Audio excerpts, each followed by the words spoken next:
Welcome to Preps Insider, Playoff Edition. I'm Jim Leo with BATV, joined by Jay Schwab and Kevin Drewley of the Kane County Chronicle. And guys, two storybook seasons are unfolding up in front of us here. Kaneland and Marmion, amazing games, amazing matchups in the quarterfinal round, especially for Kaneland playing that vaunted Vernon Hills team. Is this going to be the toughest test that the Knights see now that they're in the semifinals? I think before I answer you affirmatively, Jim, I'm going to say it's nice to be back on this give and take with you. Thanks, Kevin. Jay and I soldiered on the past couple of weeks, but we learned from you too. So, but anyways, with that out of the way, yeah, I think so. I think Montini, who we've talked about a lot, latter part of the season, playing Marmion, and then we saw him in the first round of the playoffs too. I think playing St. Francis. I think so. That other semifinal you see is Chatham Glenwood down near Springfield and Peoria Richwoods, and Glenwood's kind of been on a surge. That was a conference, the Central State 8 Conference, that now has a couple of semifinalists, but it was kind of a few early upsets and a little bit of beating on each other in the playoffs to get to this point. So while Glenwood has a chance, against Richwoods, which is kind of the same kind of school, I would think that really the winner of this game is going to be favored in the state final come a couple weeks from now. So. We like I say, we have talked about Montini. We know about the spread. We know about how they've really gotten on a roll after a couple losses to two tough teams to start the year.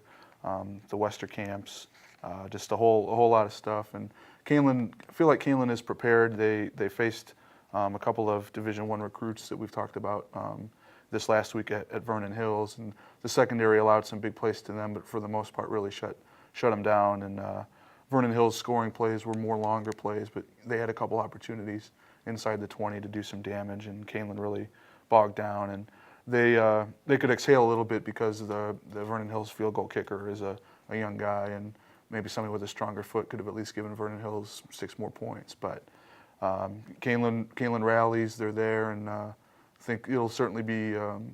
I'm not going to go as far to say you hear a lot of people say that it was a real state championship. I'm not going to go to that far, but I think this will be the better of the two semifinals for sure. So Vernon Hills, the more star-studded team, but maybe a comparable opponent that Kaneland's facing in Montini coming up in the semifinals. Jay, the Knights have everything really clicking, offensively, defensively. Is there anything they need to really shore up for this upcoming matchup with Montini? Well, turnovers come out of last week. I think the Knights had 4 of them against Vernon Hills, 3 of them picks by Camilleri, and that's usually you don't live to tell about it when you turn the ball over that much against a good team like Vernon Hills, and I don't think they'll get away with it twice if they were to have those kind of turnover issues against Montini, and it was that's certainly uncharacteristic. Joe Camilleri, Kaneland puts it in the air a lot. He has very few picks, and he's a senior and experienced, smart quarterback who I'm sure will be anxious to come out and take care of the ball a little bit better, maybe make a couple better decisions here and there. So I wouldn't expect that to be an issue again, but certainly it's probably priority 1 in terms of what offensively Kaneland needs to do to be more efficient against Montini. Then the other thing is Knights have this year been a little bit more balanced than they have been at times in the past, but their running game was bottled up pretty good by a really stout Vernon Hills defense, and I think that to give themselves the best opportunity to beat an excellent Montini team, they're going to have to find a way to, aside from just Camilleri, he always seems to bust free for a few pretty lengthy keepers, very nimble quarterback, but in terms of guys like Serpa, Andrews, if he's a little bit healthier with his ankle, maybe even Seacrest, they need to find a way to get a few decent first down runs here and there on the ground to give Montini's defense a little bit more to ponder. Well, and Marmion had a big victory last week. They draw Danville, and Kevin, what kind of opponent are they for people not familiar with Danville being downstate? Yeah, Danville, geographically in Illinois, maybe doesn't get the not respect it deserves, but it's kind of a lesser-known, fairly big city, kind of in between Champaign and Indianapolis there. But football-wise, which is what more people are concerned with, they're an undefeated team. Really like to start fast. Took them only a minute and a half to get up this past week in the quarterfinal with Crete Moni.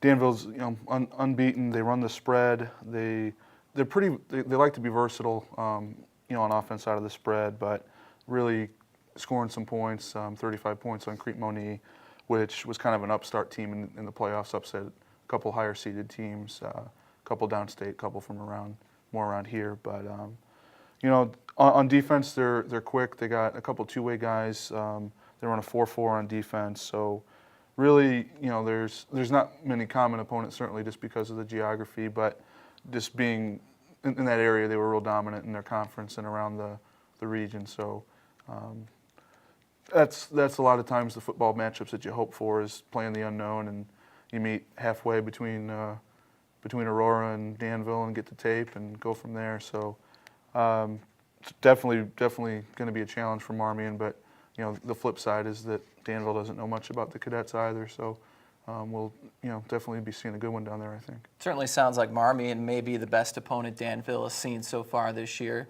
and we'll see how things shake out. But obviously Marmion, a long trip. Danville, not close. It's almost by the Indiana border, at least an hour and a half away by bus. How do the Cadets handle that long travel day? Yeah, that'll take some maturity, some leadership from not only on behalf of the coaching staff, but some of the seniors on that team to make sure when the Cadets roll into Vermilion County that they're ready to go right away. Especially, it's one thing to make a long trip and have to play a game, but they're getting off the bus after a drive that I think will probably be between 2 and 3 hours, and having to deal with a team with a ton of speed, a team that's going to be amped up, playing for a state championship berth on their home field. So that's going to take some leadership there. And I think a lot of us in the area remember a few years ago when Batavia made the state championship game in 2006. They, as I recall, had a similar scenario where they had to trek downstate and then get off the bus and play. And Batavia wasn't all that sharp that day. Not saying that it was necessarily directly related to the travel situation, but and then beyond that, defensively, Marmion has been prone to giving up some big plays the last couple of weeks, both against TF South and against Lamont. Down in, down out, that Marmion defense is awfully stingy, and there's a lot of negative plays or plays that they bottle up, within the line of scrimmage. But they have occasionally allowed some of the speedier players that they've seen, be it in special teams on kick return or in the passing game the last couple of weeks. There's been some long strikes against them. So from an adjustment standpoint going into that game against Danville, I would think that the Cadets would be spending a lot of time trying to figure out ways to make sure that doesn't happen, but maybe one time a game, because you keep allowing those big plays to accumulate, and eventually it's gonna get you. Well, some stellar matchups to watch. Thanks, guys, for breaking it down for us, and we'll be back again with another edition of Preps Insider next week.